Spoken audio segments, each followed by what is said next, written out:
कर्ज वाली बहू। एक 15 साल का भाई अपने पापा से कहा, पापा पापा, दीदी के होने वाले ससुर और सास कल आ रहे हैं।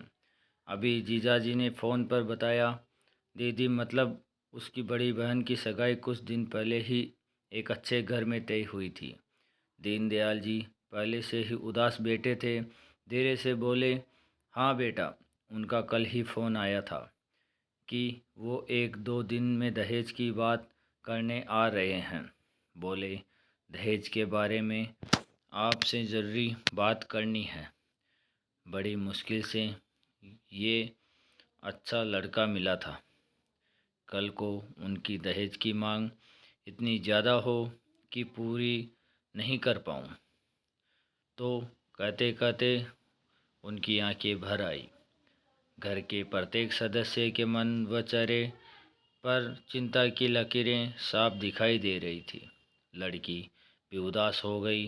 खैर, अगले दिन समधी संबंधी जी आए। उनकी खूब आवभगत की गई। कुछ देर बैठने के बाद लड़के के पिता ने लड़की के पिता से कहा, दीनदयाल जी, अब काम की बात हो जाए। दीनदयाल जी की धड़कन बढ़ गई और बोले, हाँ हाँ समधी जी, जो आप हुक्म करें।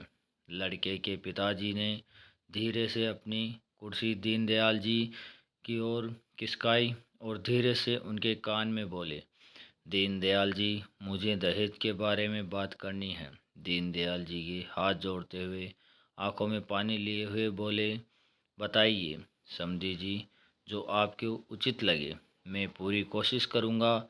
समधी जी ने धीरे से दीनदयाल जी का हाथ अपने हाथों में दबाते हुए बस इतना ही कहा, आप कन्यादान में कुछ भी देंगे या ना भी देंगे, थोड़ा देंगे या ज़्यादा देंगे, मुझे सब स्वीकार है। पर कर्ज लेकर आप 1 रुपया भी दहेज में मत देना, वो मुझे स्वीकार नहीं है।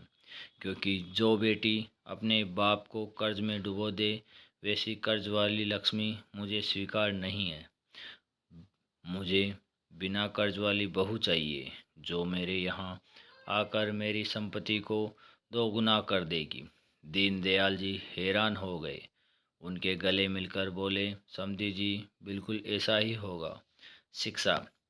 कर्ज वाली लक्ष्मी ना कोई विदा करे और ना कोई स्वीकार करे। ऐसी रोचक कहानियाँ सुनने के लिए प्लीज़ लाइक एंड सब्सक्राइब और शेयर।